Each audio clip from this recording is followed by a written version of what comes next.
3/4 Middle Earth, and they've kicked away by 2. Saker, Blackwood, Jazzpara going around them now with the red cap deeper, trailed in turn by the Director. In behind them, getting held up is Anvil Green. Daisy Express looking for the short way home down towards the rail as the fanners come around them. Princess Jasmine, Tommy Toucan and also Zaboyne. In the straight though, Middle Earth had hit the front quickly from Cambo. Jazzpara with the blaze, the Director making ground. In behind them, Blackwood, Saker, Jazzpara, Middle Earth. Jazzpara on the outside, got about a half to 3/4 Middle Earth, who's coming back now and down the outside, back to walk the Director. Jazzpara, Middle Earth coming. Jazzpara, they lifted and Jazzpara's won it. Jazzpara beat either back to a walk or Middle Earth. Then on the rail came Saker, the Director, followed by Blackwood. Zaboyne on the outside is next of all, followed further back behind them Daisy Express, Anvil Green. A few of these have struggled after that very heavy rain. Then Cambo, Tommy Toucan, and last to greet the judge, Princess Jasmine. Jazzpara, ridden by Brad Parnham, has got the money here over either back to a walk or Middle Earth. There'll be little in it for second placing, and Saker will be fourth home from the Director and Zaboyne. The old guy who farewells the turf today, only about a length and a half off the winner in a very, very brave effort at his last run after 125 starts. Jazzpara, though, who won on this same day last year, has repeated the dose. He scored at this meeting exactly 12 months ago.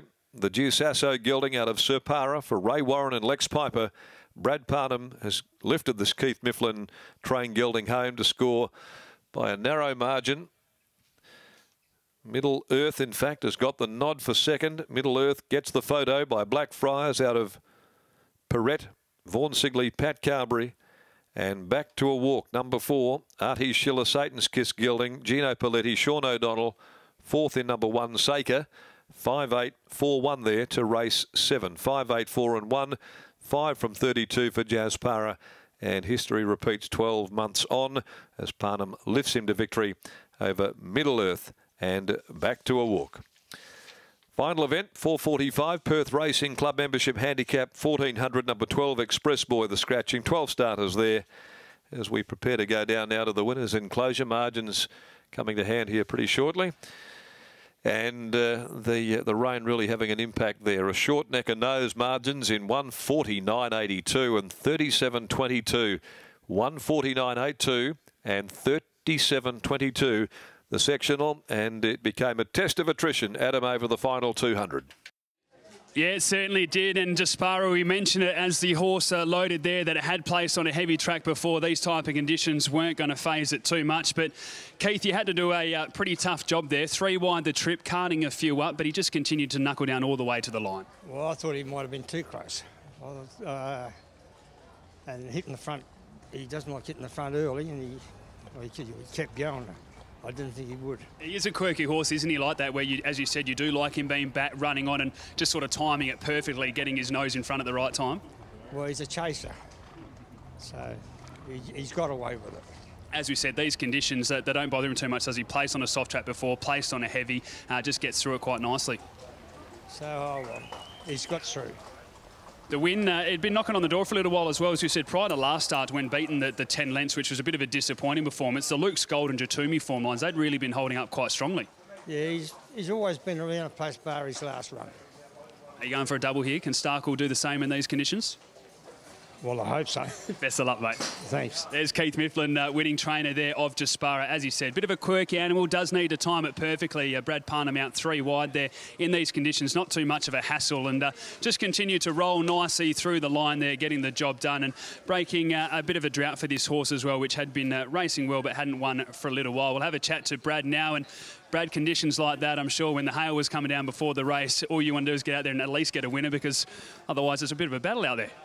Yeah, it is a bit of a battle out there. It wasn't looking too good before the race, but once we got on, we just had to do the job. And, you know, he had a bit of a tough run, but luckily enough, he was too good for him. Looked to be a bit of a clear move by yourself. You didn't seem to be bothered being out there at all. We see when the track gets like this, it doesn't really matter where you are. There wasn't a massive tempo either. So were you happy out there and then how he's travelling?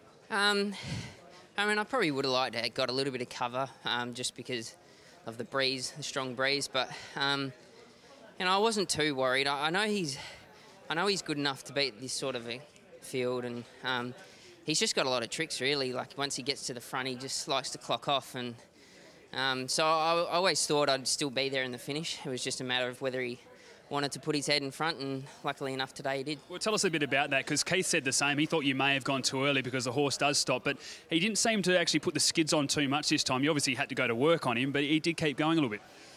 Yeah, I wanted to go when I did, just because I knew I was going to hit the front, but at the same time I knew Paddy's was always going to keep me going a little bit. I was never going to sort of kick too far clear, so I didn't want to give the horses behind us too much of a chance to get wound up and get the swamp on us. So I thought if I went when I did, the only horse to beat was Paddy's, and fortunately enough, I was just once I got a head in front, my horse was genuine enough to just keep his head there. Well, you and Keith combine again in the next, so best of luck there and congratulations on the win. Yeah, thanks, mate. There's Brad Parnham, winning jockey aboard at Jaspara, taking out race number 7 over the 1,700 metres.